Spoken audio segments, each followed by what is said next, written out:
Assalamualaikum warahmatullahi wabarakatuh. Perkenalkan, nama saya Dwi Nugraini. Di sini saya akan menjelaskan tentang pembicara ideal dan juga karakteristik dari pembicara ideal. Tapi sebelumnya, apa sih itu pembicara ideal?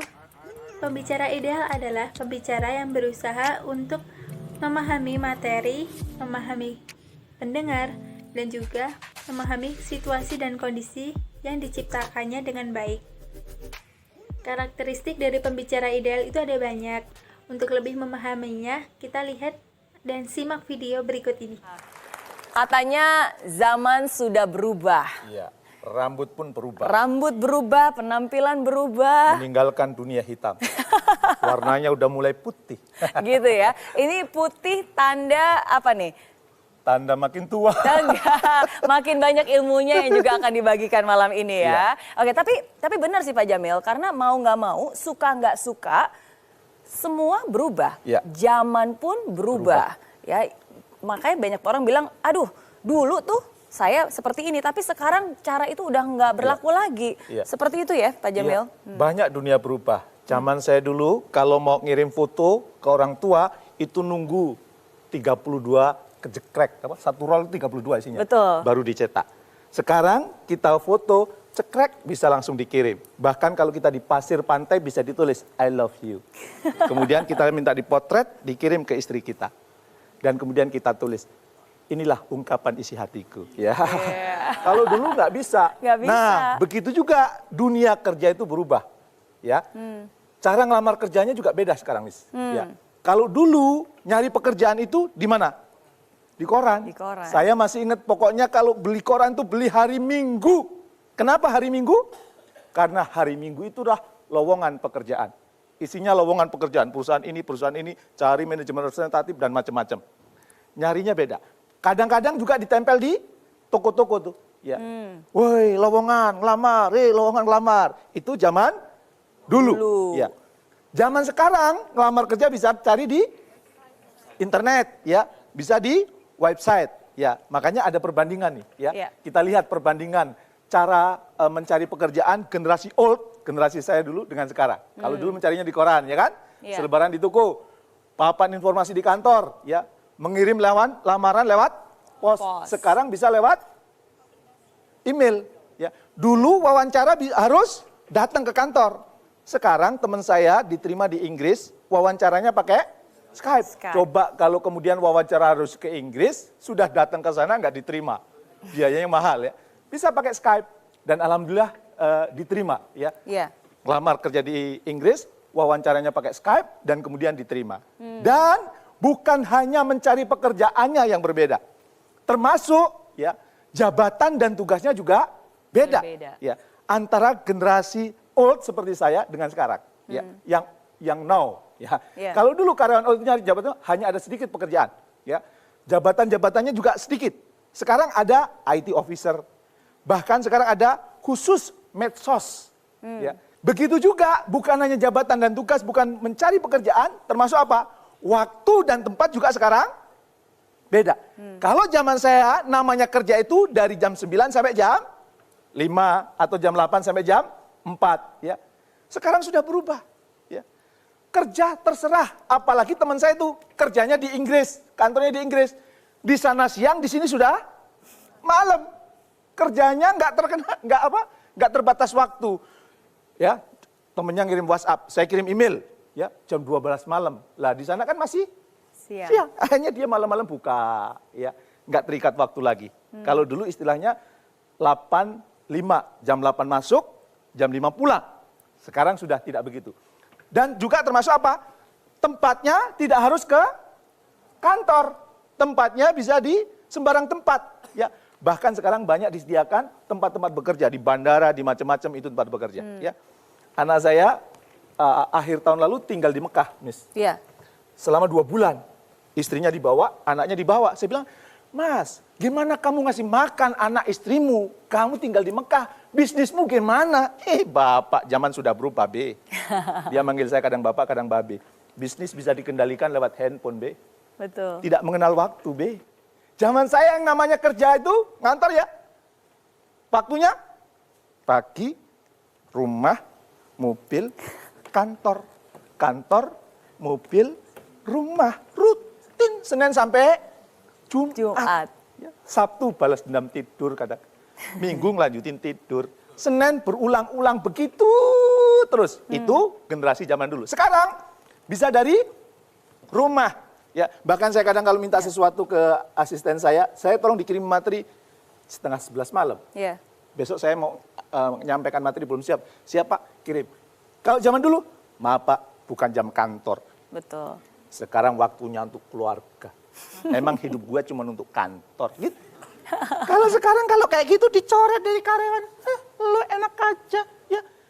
Makanya apa? Iya. Dunia sudah berubah, begitu juga perilaku karyawan berubah, dan kita sebagai karyawan juga perlu berubah. Gitu, ya. guys.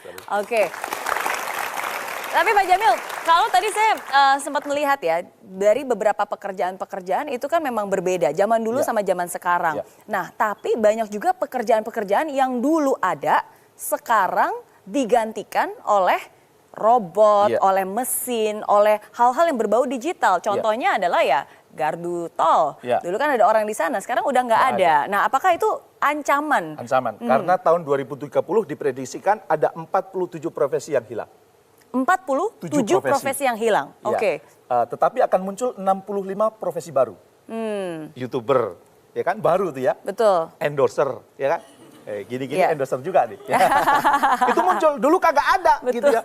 Sekarang saya, Pak Jamil kita tanya pakai ini, bisa nggak jadi endorser? Ya boleh, tinggal pakai Bisa. gini, ya gratis ya kan? Anda nggak tahu kan? Ya ini gratis ya. Anak saya juga jadi endorser, Sama, menantu saya betul. jadi endorser juga. Lumayan juga penghasilannya, dulu kagak ada. Betul. Sekarang ada yang kayak gitu. Ada 47 yang hilang. Ya. Boleh jadi nanti petugas depan hotel itu sudah nggak ada. Karena sekarang di Eropa itu, Anda mau masuk hotel, pesen lewat handphone, kemudian dia akan kirim harganya kita bayar lewat handphone, Ya. dan kemudian kita akan dapat barcode. Dan barcode-nya itu digunakan sebagai pintu hotel. Ya. Jadi tidak ada petugas hotel lagi. Bahkan di bulan Februari ini, teman saya di Jepang bercerita, ada kurang lebih 50.000 teller di Jepang itu di PHK. Ya. Ya. Kenapa? Sekarang semuanya digantikan dengan teknologi informasi. Itulah yang disebut artificial intelligence. Artificial intelligence itu sekarang muncul. Ya, dunia sudah berubah. Maka saya punya quote, Miss. Ya. Ya, quote-nya ini kita simak. Ya, kita lihat. Ya, Anda tidak bisa menentukan arah angin ketika berlayar, tetapi Anda bisa menentukan arah layar kemana kapal Anda melaju. Ya. Yes. Apa mananya? Mananya kita tidak bisa mengendalikan perubahan di luar, betul? Ya. Tetapi kita bisa menentukan arah kemana hidup kita mau kita arahkan. Ya, supaya apa? Supaya kita termasuk orang yang terpilih di zaman now. Gitu. Nah, sekarang pasti makin pada penasaran nih. Gimana caranya dan apa saja yang harus dilakukan untuk bisa menjadi karyawan zaman now? Kita akan bahas setelah yang satu ini. Jadi jangan kemana-mana, tetap di sini. Dari Impossible jadi Impossible. Nah, setelah melihat dan juga menyimak video tadi, dapat kita lihat ciri-ciri dari pembicara ideal. Nah, di sini saya juga akan menjelaskan ciri-ciri pembicara ideal. Yang pertama adalah topik yang tepat. Pemilihan topik yang aktual, menarik, dan juga bermanfaat akan menentukan keantusiasan pendengar dalam pembicaraan tersebut. Yang kedua, menguasai topik. Sebelum acara dimulai, pembicara akan berusaha untuk menguasai topik yang akan dibicarakan. Yang ketiga, memahami pendengar. Sebelum acara dimulai, maka pembicara akan berusaha mengumpulkan informasi tentang pendengar seperti jenis kelamin, jumlah pendengar, pekerjaan, dan juga tingkat pendidikan dari pendengar. Data ini sebagai landasan untuk menyusun strategi berbicara. Yang keempat, memahami situasi. Pembicara harus dapat memahami situasi yang tengah berlangsung di acara tersebut, seperti mengidentifikasi ruangan, mengidentifikasi sarana dan prasarana, dan juga waktu. Yang kelima adalah merumuskan tujuan dengan jelas. Bila tujuan telah ditentukan, maka acara akan semakin jelas dan juga terarah. Yang keenam, kontak dengan pendengar. Pembicara harus dapat memiliki kontak batin dengan pendengar seperti tatapan mata, senyuman, anggukan, ataupun juga dapat perhatian. Yang ketujuh, kemampuan linguistik dan non-linguistik. Pemilihan kata akan mempermudah pembicara dalam menguraikannya. Selain itu, nada, pelafalan, dan intonasi juga penting dalam pembicaraan. Lalu, kemampuan non-linguistik juga diperlukan, seperti gerak-gerik, mimik wajah, dan juga pantomimik. Yang kedelapan adalah menguasai pendengar. Pembicara harus dapat menarik perhatian dari pendengar. Jika perhatian pendengar mulai menurun, maka pembicara harus berusaha untuk menarik perhatian dari pendengar. Jika pendengar sudah tertarik dengan pembicaraan, maka pembicara harus dapat mengontrol dan juga mempengaruhi pendengar itu. Yang kesembilan, menggunakan alat bantu.